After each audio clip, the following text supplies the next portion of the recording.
Hello, 10th grade. Greetings. It is Friday. You have made it through week 3.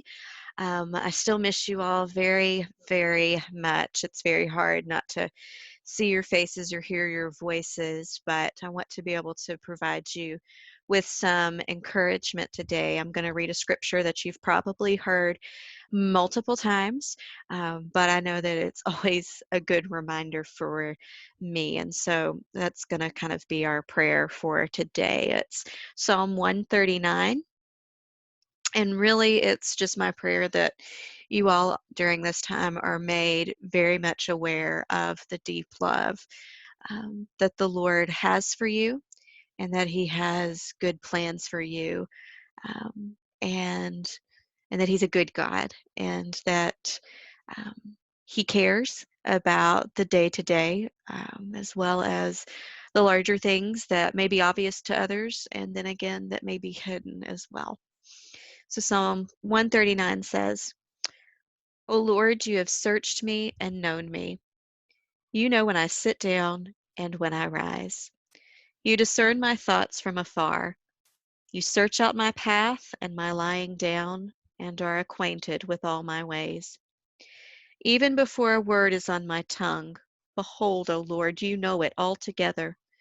You hem me in, behind and before, and lay your hand upon me. Such knowledge is too wonderful for me. It is high. I cannot attain it. Where shall I go from your spirit, or where shall I flee from your presence? If I ascend to heaven, you are there. If I make my bed in Sheol, you are there. If I take the wings of the morning and dwell in the uttermost parts of the sea, even there your hand shall lead me, and your right hand shall hold me. If I say, surely the darkness shall cover me, and the light about me be night, even the darkness is not dark to you. The night is as bright as the day, for darkness is as light with you. For you formed my inward parts. You knitted me together in my mother's womb. I praise you, for I am fearfully and wonderfully made. Wonderful are your works. My soul knows it very well. My frame was not hidden from you when I was being made in secret, intricately woven in the depths of the earth. Your eyes saw my unformed substance. In your book were written, every one of them, the days that were formed for me, when as yet there was none of them. How precious to me are your thoughts, O God! How vast is the sum of them! If I would count them, they are more than the sand. I awake, and I am still with you. Oh, that you would slay the wicked, O God! O men of blood, depart from me. They speak against you with malicious intent. Your enemies take your name in vain. Do I not hate those who hate you, O Lord? And do I not loathe those who rise up against you? I hate them with complete hatred. I count them my enemies. Search me, O God, and know my heart. Try me and know my thoughts, and see if there be any grievous way in me, and lead me in the way everlasting. Amen.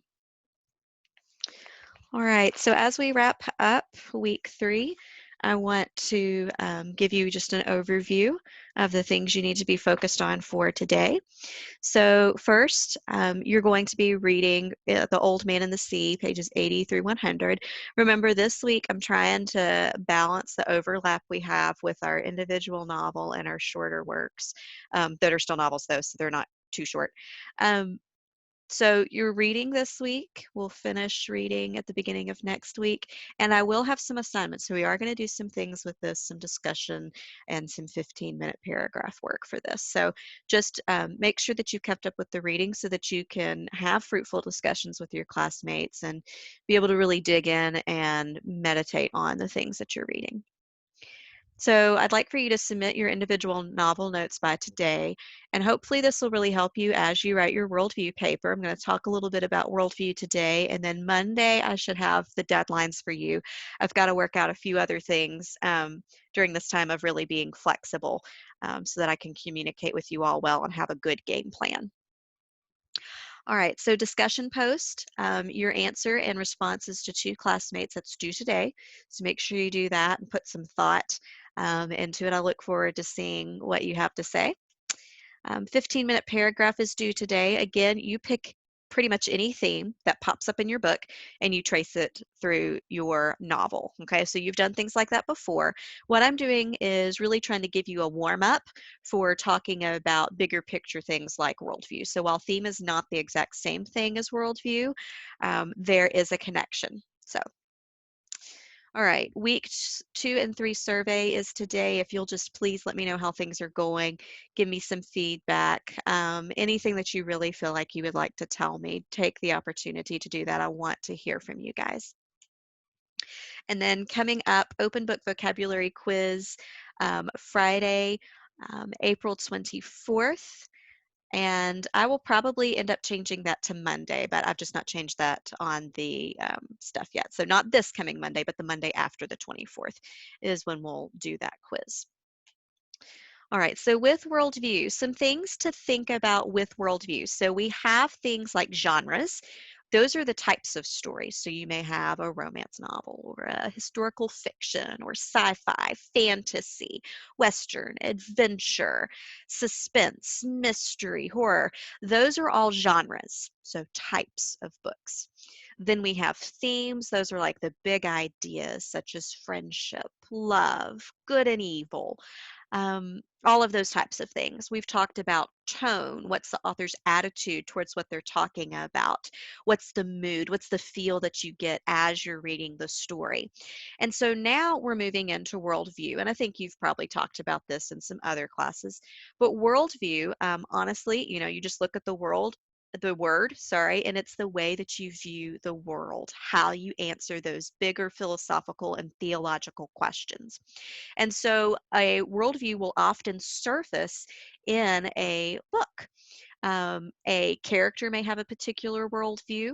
An author is going to really, their worldview is going to influence the way that they tell the story and the way that things are presented as true or as not true in their book. So when we're talking about worldview, we're asking what is presented as true in the book regarding God, truth, human nature. Are we basically good, basically fallen? So going back to, what's presented as true regarding God would be things like, is there a God? So you could have an atheistic worldview. Or is God good? Or is he some kind of tyrant? Or are there multiple gods? Who is God? That can surface in a piece of literature. What is true? So not just what is true, but how do we discover truth? Is truth absolute? Is it relative? Is truth something that you know through only what you can measure scientifically? Or are there other ways of knowing? Is truth revealed to us? So those are all worldview related things. What is man's purpose? So how is that presented in the book? So those of you who have been here for several years read Call of the Wild in 8th grade. So our purpose in the book that we see, it's really a naturalistic worldview that views really man the same as an animal, that it's survival of the fittest, the strong survive. That's contrary to a biblical worldview in which we're made in the image and likeness of a creator. And we're responsible for our choices, and that we have a greater purpose, which is to glorify God and enjoy him forever. So those are just two examples of worldviews in man's purpose. There's a lot more out there. Human relationships, authority, religion, society, men, women, and minorities. So those big questions regarding how we view these major topics all come under the category of worldview. And there's some more, but I wanted to give you some of the biggest ones. Okay, so what I'm going to do next is I'm going to share with you something that someone else came up with. It's not mine. It's actually something that Mr. Bundy came up with. He's worked on this over the past several years. First, as a teacher himself, but then also as a writer, and then as someone who's been involved heavily with theater. And then he has recently kind of packaged this for us in the classroom, and he shared it with the English department. And so asked him if I could share this with you all. And so I'm going to steal his stuff, but I'm giving credit. I'm letting you know that this is his. So, um, this gives us a way to view story. Okay, so at the beginning of the year, we kind of started asking, what is truth? What is beauty? What is good? And then we also talked a little bit about how stories could be like Trojan horses, where you have a particular worldview tucked inside of that story. And sometimes it's a very beautiful and good and true thing that is tucked inside of that Trojan horse. And then sometimes it's something, as it was for the Trojans, it's something very devastating and it's being slipped in and we may not realize it. So some key questions to ask as we reflect on the books that you guys have read are, how does a story point us to God's story? That's one way to think about it. How can we analyze the structure of a story? And how can God's story interpret one of our stories? Now, I want to point out, and you all probably already know this, that just because someone who is not a Christian writes a book, that does not mean that they can't have truth in their story, or that they can't have something good or beautiful. All truth is God's truth. And so, because we're created in his likeness, because he gives something called common grace to every one of us, we are able to um, reflect his truth in the things that we create. And also, honestly, because we are fallen, sometimes you can have a Christian author who presents things in a book that actually aren't as biblical as they may argue or think, or they may not be thinking about it at all. So it's good for us to go into stories and not just assume because it is, quote, a Christian book or, quote, a secular book, that we already know the full worldview. We need to really make sure that we use scripture as our standard for discerning those things. And you guys kind of already hinted at that. That's why I had you all do the exercise with Edgar Allan Poe, where you had to write about, is it ever appropriate for students to read these types of stories? And a lot of you all had some really good things to say, either way that you argued it, pointing out, one, the importance of what we put into our minds, but then also importance of what truths can we find in these stories, whether we agree with everything or advocate everything or not. And frankly, authors don't advocate everything that they put into their own stories. Um, and then also talking about how you read a story. So that's what really this PowerPoint is helping us to focus on. So this is one way to do this. It's not the only way to look at worldview, but it's really, really helpful. So with God's story, we think of this as the story of redemption. And this is nothing new. This is not something that, I invented, you invented, Mr. Bundy invented. This is something that Christians have been talking about for quite a while. Miss Keys wrote her senior thesis really about these same things. So, yeah. Now, one way to think of this, you've probably seen in Bible class or maybe at church, there's this whole way of looking at God's story with creation, fall, redemption, right? And so we have creation in the garden, and you see this timeline, and then we have the fall. And with Christ, you see this green moving up. Christ is the one who provides redemption for us. And then, of course, there's the new creation because he's coming back. Separated from Christ, we continue in that fallen state, obviously, towards hell. Okay, so that gives us an overall structure with which to talk about these different types of stories. So one thing we can ask is, how does a story point us to God's story? Now, again, we've got, when you look at Genesis, our pre-fall state in Eden, what are some characteristics of that? Well, we have innocence, fellowship, purpose, creativity, rest, love? Do we see glimpses of Eden in any of the stories? Yeah, and I think you see a lot of that in stories that are reminiscent of childhood. And then you have the fall in Genesis 3, and that's where we have that loss of innocence, that loss of the connection with our Creator. We have fear, lust, shame, guilt, a hatred of God, and death. You see evidence of the fall in Call of the Wild and in a lot of other stories that you've read. Work and pleasure can seem empty. And so, if you read a book that has a more pessimistic view, it can be very reflective of that fallen state. That's how the Christian's going to account for that. Because of Christ, we can, see glimpses of hope, progress, forgiveness, and sacrifice. So, those are glimpses of redemption that we might see. And then when you have holiness, joy, fellowship, immortality, justice, and rest, or, good, finally winning, that's where you get that piece of revelation. You see glimpses of that in some of our stories that we read. Now, um, these are some questions, not all of them, and you don't have to answer all of these questions because, frankly, you could write a whole paper on any one of these. But these are some things to think about. So you could think about, as you reflect on your novel, how does this story parallel the new creation? So that new creation being, we have at first creation, fall, and then that redemptive bit. How is this character a Christ figure? A lot of people do that with Lord of the Rings. They see potential Christ figures with Gandalf. They see potential Christ figure with Aragorn and with Frodo as well. So lots of different things you could talk about. I think some of you guys have mentioned that when we tried to do a little bit of a hero, anti-hero villain chart. Think about, how does this story parallel the Christian journey?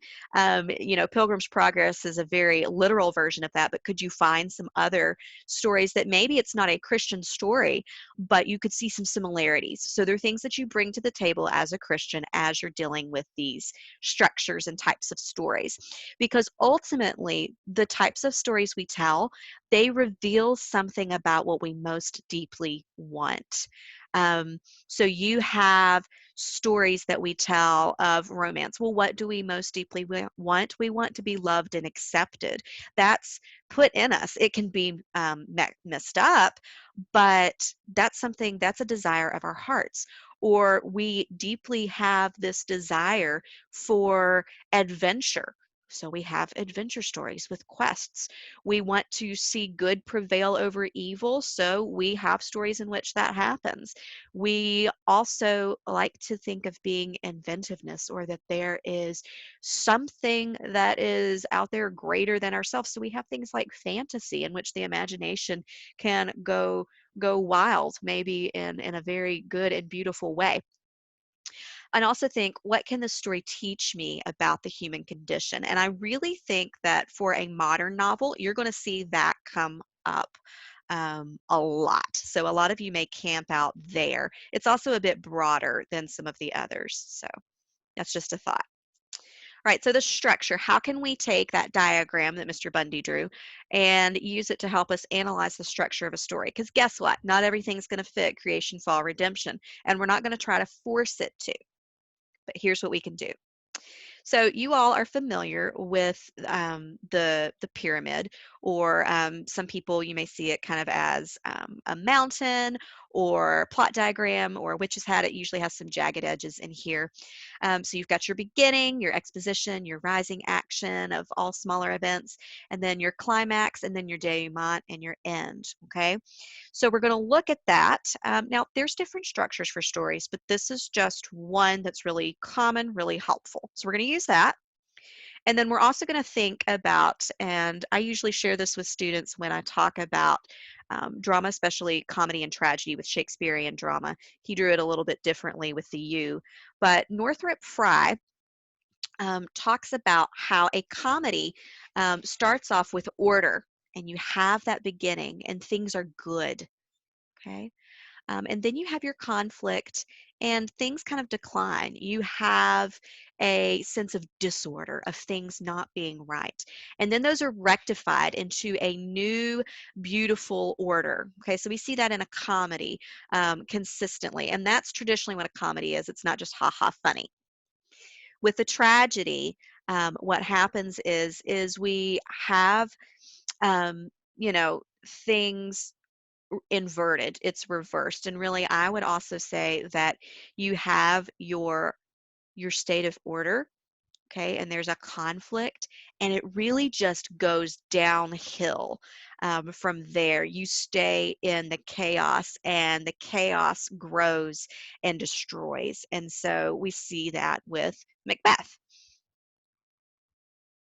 So, thinking of it this way, God's story, that creation, fall, redemption, God's new order, you can apply that, really the story of creation, the story of the fall and redemption and new order, that is a comedy. Life without Christ, though, puts us in a tragedy. So we want to talk about three types of stories. One is a whole story. So a whole story is basically one in which good and evil are distinct. They are not the same thing. It is clear that good is good and evil is evil. And in the end, good wins. So especially a lot of your stories when you're younger are going to be those whole stories. Some of you, we've still read whole stories. In Pilgrim's Progress, that's a whole story because he makes it to the celestial city. He's redeemed. Satan's defeated. Okay, that's a whole story. We also encounter um, in a story like The Lord of the Rings, where they finally get the ring to Mordor and they destroy it. That is a whole story. Good is good, evil is evil, and good wins. Okay, so there are a few examples. Sherlock Holmes, he catches the villain. Tale of Two Cities, now I know we debated a little bit, is Sidney Carton actually redeemed? So you could look at that as a whole story. And, Mr. Bunny's got some others on there because he watches way more movies than I do because he's cool like that. But yeah, so, and especially, even if you go back to the old Westerns and things like that, he comes and he wins. Good guy wins. Then we have something called a broken story. Now, good and evil are still very, very distinct. Good is good, evil is evil. But in this case, evil wins. Okay. And we see that in other stories, such as 1984, okay, or Brave New World. Those are both dystopian novels. Evil is still evil, good is still good, but we see the consequences of what happens when evil is able to win, and it really makes us think. The Twilight Zone, um, that's an old episode. I think there's some new ones out, so I don't know. I've not watched a whole lot of either one of them, but the one in A Nice Place to Visit has this man who dies, and he thinks he's gone into heaven, and he's allowed to do pretty much whatever he wants. And then at the end, he finds out that he is actually in hell. Okay. And then some of your Avenger movies. Now, some of them would fit into the actual episodes that, or not episodes, but the actual individual movies themselves would be classified as whole stories. But then you have one, the Infinity War. I believe that's the next to last one. Correct me if I'm wrong. In which it's a broken story, right? Because Thanos is able to snap his finger, and all of these people die or disintegrate, or however you want to put it. And it's just this really heaviness in your chest. If it stopped there, it would definitely be broken. The book of Judges, you see, so even scripture, has a broken story in it. In the book of Judges, in and of itself, at the end, Israel doesn't follow the Lord, and it says that everyone did as he saw fit, and they are full of injustice, full of cruelty to one another, and they're being taken over by these pagan groups of people. Now, a third type is what we would call a bent story, and that is when evil is called good and good is called evil. And so you're maybe made to root for the bad guy, okay? Or you're made to see the good guy as actually evil, okay? So a bent story, it's really important just to make sure that you're paying attention and asking these questions of what's being considered evil, what's being considered good. So sure that we all loved Robin Hood as a little kid, but that would be a bent story, right? Because he's an outlaw and we're made to root for the outlaw. Um, we also have Inherit the Wind. which I know one person's reading that, so that would be a Bent story. Ocean's 11, Wicked, and the Joker movie. And Mr. Bundy actually wrote a blog on the Joker movie. He went to see it. I know I told you all I'm too chicken. I just can't handle it because, yeah, you all know me.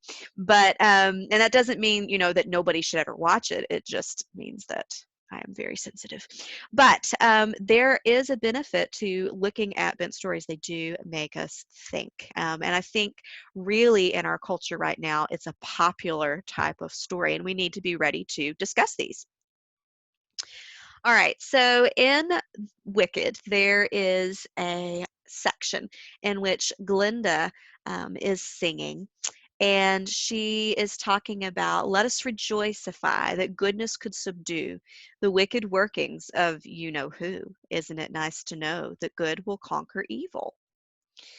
Are people born wicked, or do they have wickedness thrust upon them? After all, she had a father, she had a mother, as so many do.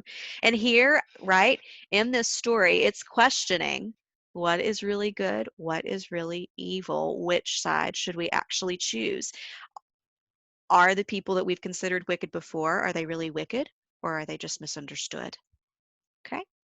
So we have all kinds of different examples. I would want you to think about the story that you read for your individual novel. How do you think it would fit?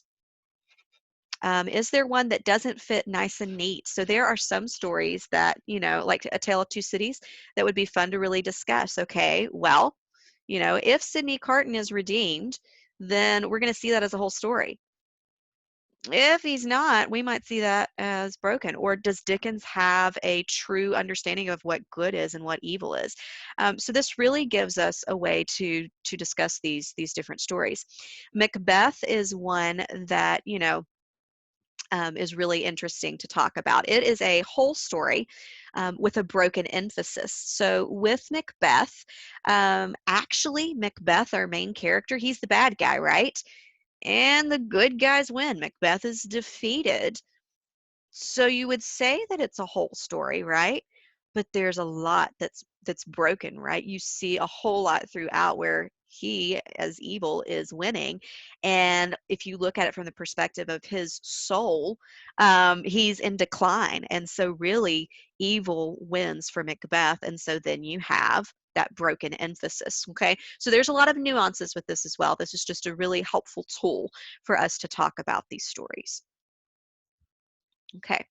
So, with tracing your stories, I want you to keep God's story in view. So, where do you think that your story would fit? Do you think it would fit with, a um, creation, fall, redemption whole story?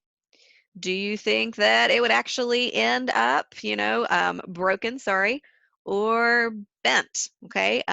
Where do you think that it fits most? So think about that. You could sketch it out on a piece of paper if that would really help you. The book of Judges is also, they inquire of the Lord at the beginning. Here's an example. They capture Jerusalem, but then they fail to drive out the inhabitants. And so the Lord raises judges, and we see a lot of up and down with the mixture of wholeness and brokenness. And then, but by the end of the book, we have evil where they are pursuing the gods and themselves. Okay. Now, at the same time, we know the book of Judges isn't over. So if you were to look beyond that, forward to King David and to Christ, then hey, guess what? There's hope, there's redemption. So if you have a longer story, especially like I know one of you's reading like The Two Towers, it's within, several different stories in a series. You may have to just focus on the piece of the story that you have. And then keep in the back of your mind, if it's part of a larger story, does that change things because you may not have the ending yet? Okay, so I hope that that was helpful for you all. I hope that it is encouraging for you. Again, I will have some more things next week, some tools, some tips for you to brainstorm, and some deadlines for you as well. But I hope you have fruitful discussion today and that you enjoy your weekend. Okay. I will talk to you guys later. Again, have a wonderful Friday, Saturday, and Sunday, and I'll see you guys on Monday.